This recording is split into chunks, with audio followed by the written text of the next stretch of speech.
Well, hello, I'm Paul Niehaus. I'm sitting here with Jeff Sheehan. Yeah, howdy. So, Jeff, tell the people about yourself. Yeah, Jeff Sheehan. I guess I cut my teeth in the St. Louis blues scene with playing with Tommy Bankhead. Played with him for 4 years with John May and Greg Hunt, and as Tommy Bankhead and Crying Shame. And that was pretty much right at the end of Tommy's career here in St. Louis.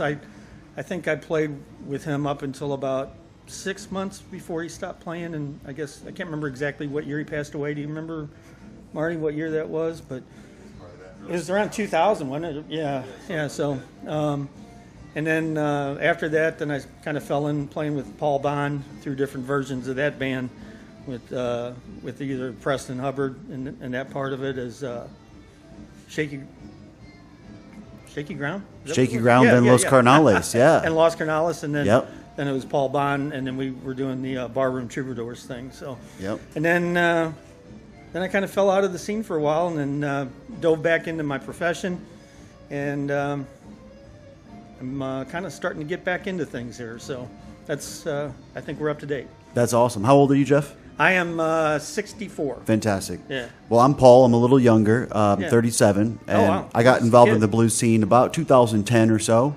Okay. And Hammerstones, those days of Preston Hubbard and all that stuff with Paul Bond, that was some of my formative years of hearing stuff. So, yeah, you were there at that time, and Preston was such a brilliant bass player. Oh, my God. But we both care deeply about St. Louis blues. I'm born and raised in St. Louis. Yeah. You too? Am I, yeah. Right on, man. So we know it from our time of it, But I want to hear from you first. Like, tell us about what it was like back then.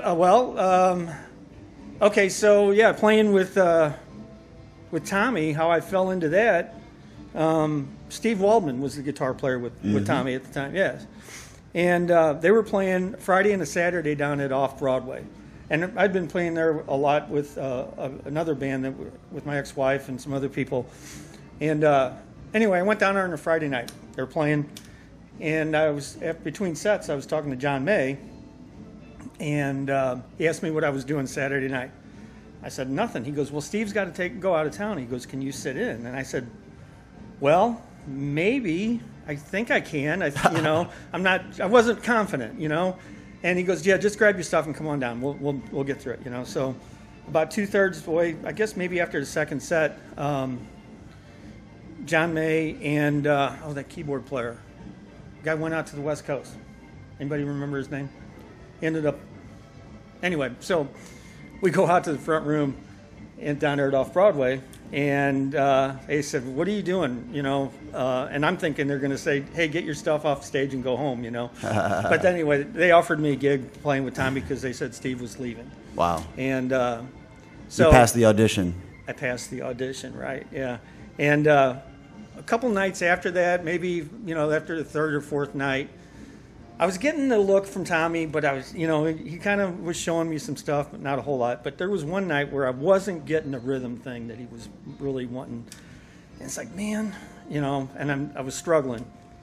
Erskine Oglesby was playing with us that night. And, man, I'll never forget this. This was the coolest thing.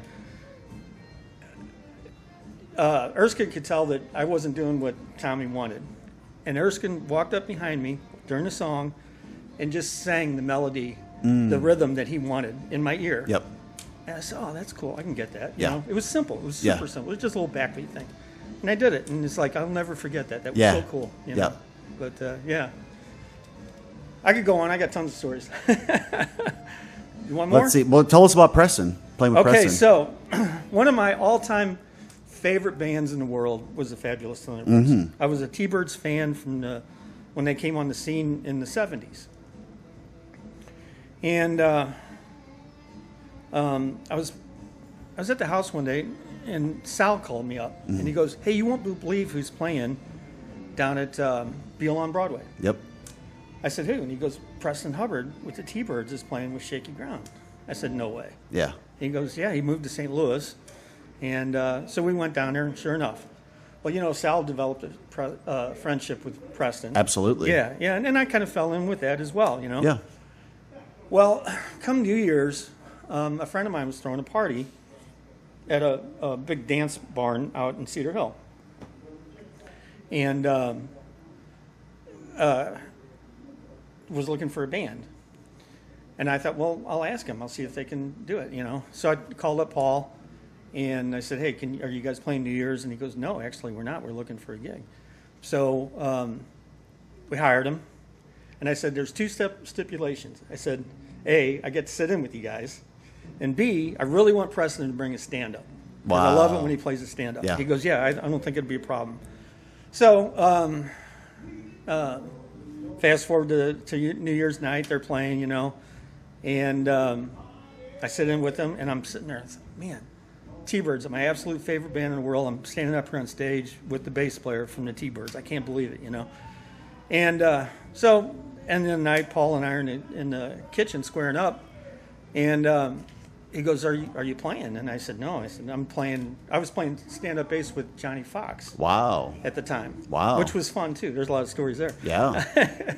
Anyway, he goes, do you want to start playing? And I said, yeah. I said, I'd love to.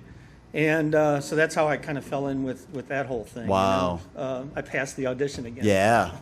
Yeah. So kind of a trial by fire thing, but it was fun, And then, then I was like pinching myself all the time. It's like, am I really playing on stage with one of my, favorite band members, ever, And he musically, he had it until the very end. He never lost anything musically. He was, it was so, I learned so much playing with him, and he was so solid. Yep. And taught me a lot of things, but it was fun. It was cool. So. A story about his bass, his actual instrument, was that it was given to him by Clifford Antone in It was a 1952 P bass. Yeah. And the action was so horrendously high. Yeah. I've seen multiple bass players go up and try to sit in. Mm-hmm. They wouldn't make it past like the fifth bar before, their hand just cramped up so bad. So they said, Preston, get back up here. Did you ever play his stand-up? I played both of them, his stand-up and his electric. Yeah, his stand-ups made that bass look like a fretless Wonder Les Paul. Totally, totally. They was like that far off the fingerboard, man. But it resulted in a certain like tone and sound. Absolutely. Something about that high action. If you can hold it down, it's just this infinite sustain. Just it's really amazing. Yeah, it was. When I was playing stand-up with Johnny. I asked Preston, I said, you got any tips for me about playing stand-up? And he goes, well, I'm not going to give you a lesson, but he just says play as many open notes as you can and play as hard as you can. Yep. And I said, okay, that's cool. So. Yep. Yeah, he believed in playing it hard. He would say, like, hit it ain't going to hit you back. Yeah, that's right. Yeah, that's right. Yep. I forgot about that. So. No, playing with Tommy, though. Yeah. Were you the only guitarist? I was the other guitar player, right, yeah. There were two guitarists? Yeah, it was Tommy, myself, John May, and Greg Hunt was the primary crying shame thing. Wow. And then there'd be, we played every Tuesday down at BB's. Wow. And I was working pretty intense at that time, and I would start work at 6 o'clock in the morning. So I usually only played the first two sets. Okay. And then a lot of times other guys would come in and play the third set. Yeah. So there was always this kind of, revolving door of guys coming in, which was always fun, Yep. And other players, keyboard players, and Erskine was, coming down there quite a bit when he could. And then, through that, I got to play with guys like Big George and Johnny Johnson and all those people, Kenny Rice. Wow. I remember John called me up one day and said, hey, Johnny's playing at the Duck Room on New Year's. He goes, and we're putting a band together. Do you want to be part of it? And I said, hell yeah, I do. Wow. How can I say no? And then for that one, it was Johnny, Kenny Rice was on drums. Mm-hmm. John May was playing bass. Tom Maloney was playing guitar. Yep. So that was good because I thought, man, I'm playing with guys I don't know about, but Tom I just got to play every once in a while. It was perfect. Yeah. And I can't remember who was. There was two horn players, but I don't remember who that was. So. Do you have any good Tom Maloney stories? No, not really. I never really worked with Tom, other than just kind of, passing at the end of the bar down at BB's and stuff like that. Okay. And just mutual stories from playing with different people and stuff like that. But I don't think I ever, other than that night, played with Tom. Mm-hmm. Yeah. So great guy though, super nice, and man, what a guy that knows everything. I think he knows every song written. Yeah. Yeah. So. Yep. But yeah. Well, I guess one group that I want to tell the people about is the Ground Floor Band. Did you ever see the Ground Floor Band back in the day? Yeah. It was, yeah.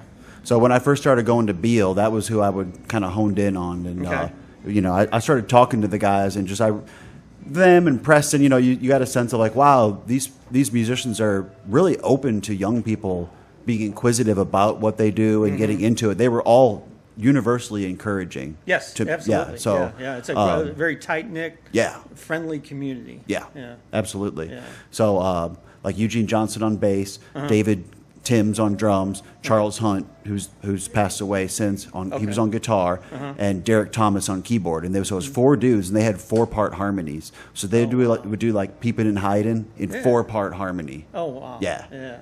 And it was just fantastic. You know, that's my favorite St. Louis band of all time is the Ground Floor Band. Yeah, and I probably only saw them once or twice, and you know, now you're mentioning it, and it's like I kind of regret not going to see them more. You know? Yeah, you know it is, but yeah.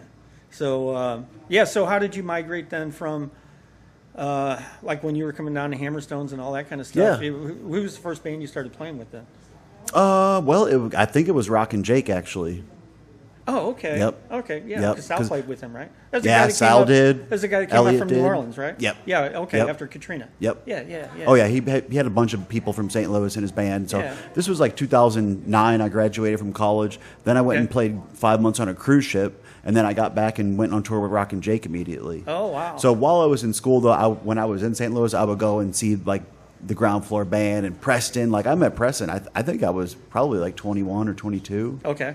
And God, what a nice guy. Yeah. So, you know, I saw him without realizing who he was first. And then I went, you know, because maybe like Paul announced like, oh, from this band, or like, you know, check him out. So I went home and Googled him.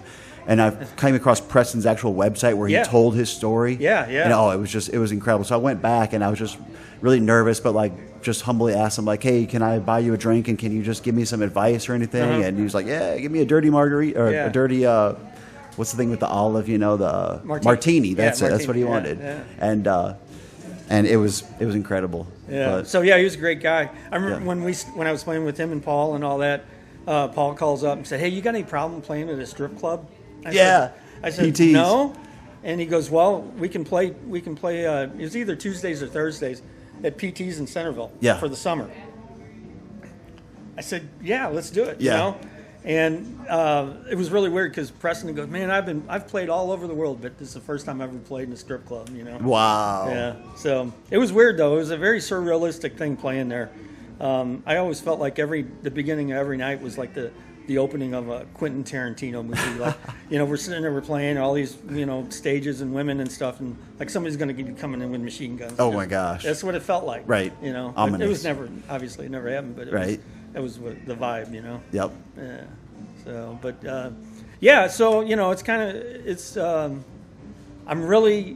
I kind of fell out of playing there for a while, and I've been practicing a lot and working with that one buddy of mine, and kind of wanting to get back into things pretty hard, you know. Great, I hope you do. Yeah. And I got free time now because I'm retired. That's a good thing. I don't have that 5 and 6 o'clock a.m. call anymore, you know. So. Yeah. All right. Well, man, let me know when you're playing. I'd like to come see you. All right. Well, yeah. When I get back into things and things happen, I'll, you know, and we'll do that. Jeff Sheehan, everybody. Cool, man. Thanks, guys. I appreciate it. Thank you. You want to talk to Marty? All right. Or Marty, do you want to interview Paul?